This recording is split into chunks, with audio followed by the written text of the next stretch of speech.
À Télématin, depuis les origines et avec Olivia de Lamberterie depuis quelques années.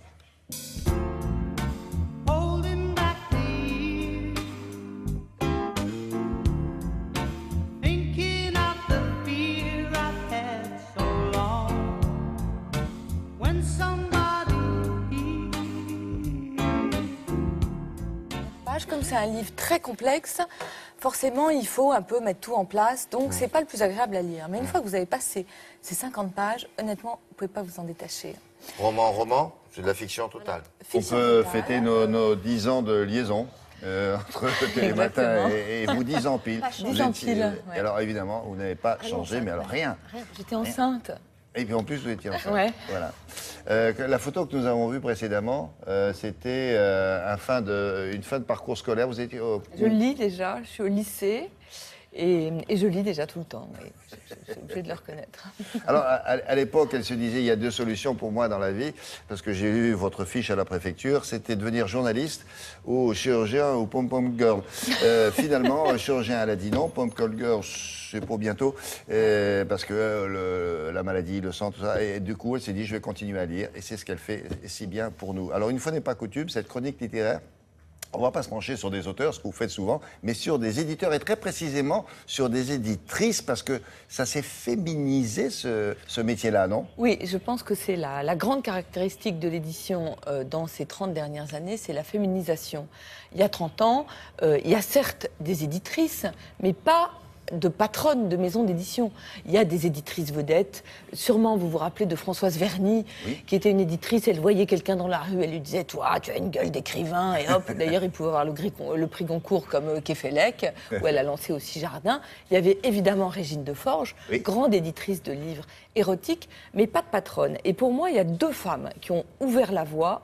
Françoise Nyssen, qui est la patronne des éditions Actes Sud. C'est une énorme maison, et une maison qui a été créée par son père, Hubert, et qui a vraiment révolutionné les livres. On ne s'en souvient pas aujourd'hui parce qu'on est habitué, on connaît leur parution. Mais les éditions Actes Sud, c'était un nouveau format et une qualité de papier très très différente. Et puis, c'est des énormes succès. Ils ont lancé Paul Auster en France, c'est Nancy Houston, c'est Alice Ferney. Et Françoise Nyssen, c'est une personne absolument géniale, grande éditrice et une femme très humaniste. Là, elle va fonder une école et je vous en reparlerai sûrement parce que ça va être formidable. Teresa Cremisi, née à Alexandrie, italienne, et qui arrive en 89 à la tête de Gallimard, de la direction littéraire de Gallimard. Philippe Solers, vous savez, il l'appelait la Première ministre, parce que c'est une femme d'influence.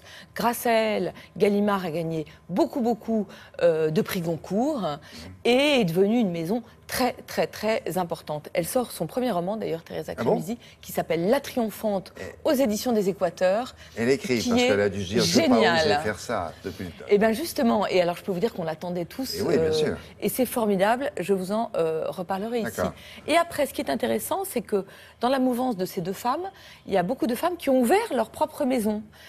Sur les dernières années, il y en a deux qui sont vraiment importantes. C'est Héloïse d'Ormesson, la fille de Jean, qui a publié Tatiana de René avec le succès qu'on connaît, et Sabine Vespizer, qui, elle, avait peut-être des parutions plus pointues, mais qui connaît le succès avec un livre qui s'appelle Amour aujourd'hui. Ce qui est important aujourd'hui, c'est qu'une énorme maison comme le livre de poche, c'est 300 parutions par an, c'est vraiment beaucoup, et dirigé par une femme qui s'appelle Véronique Cardy.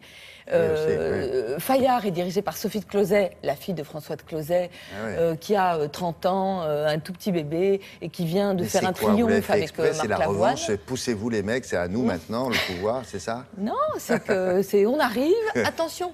Et alors évidemment, après ça se traduit aussi, vous savez, dans les faits et par les parutions de femmes. Il n'y a pas très longtemps aux États-Unis, il y a une féministe qui a poussé un coup de gueule en disant « il y en a marre, aux États-Unis, on ne critique que des livres d'hommes et les critiques sont d'ailleurs aussi eux-mêmes des hommes ». Ce qui n'est pas du tout le cas en France, où il y a une critique féminine qui est importante. Et vous avez Virginie Despentes, vous avez Christine Angot, vous avez Yasmina Reza, vous avez Marianne Diaye, vous avez Marie Dariussec, beaucoup de femmes qui ont émergé. Et un niveau plus grand et plus international, j'ai essayé de réfléchir et je me suis dit que les deux phénomènes internationaux qui ont bouleversé l'édition, c'est deux femmes. C'est J.K. Rowling avec Harry Potter, qui a bouleversé toute l'édition jeunesse, et c'est E.L. James avec 50 Shades of Grey, qui a donné un coup de chaud à l'édition internationale. Et c'est des chiffres dont on n'a pas idée. Alors, le seul endroit où, à mon avis, il faut faire encore un effort, c'est l'Académie française, puisque depuis 1980, Marguerite Yourcenar, il y a seulement 7 femmes qui sont rentrées, mais il n'y a pas très longtemps, je déjeunais avec mon Jean d'Ormesson, et qui me disait qu'il avait une grande envie, c'était de faire rentrer à l'Académie française Maëlys de Kerangal, qui est une jeune femme qui a connu un énorme succès l'année dernière avec un livre magnifique qui s'appelle Réparer les vivants. Et je me disais, sacré Jean, j'espère qu'il va réussir. C'est un long boulot, ça veut dire quoi? Il faut aller consulter tous les 40, un par un, en leur disant ce serait bien de faire rentrer, etc. etc. Ouais, et puis après, vous devez présenter votre candidature et faire une visite à tous les académiciens. Bien sûr, visite ad hominem, c'est une visite personnalisée. Bon, bonne chance. Merci beaucoup pour ce rappel. Autre chose? Non? C'est bon? Non. Ok, merci beaucoup, Olivia. Bon anniversaire. Mais vous êtes tous concernés, c'est le vôtre aussi. Bon, nous on se retrouve dans quelques instants pour parler de musique. Retour en 85. Oh oui, mais alors là, vous allez voir que des chefs-d'œuvre.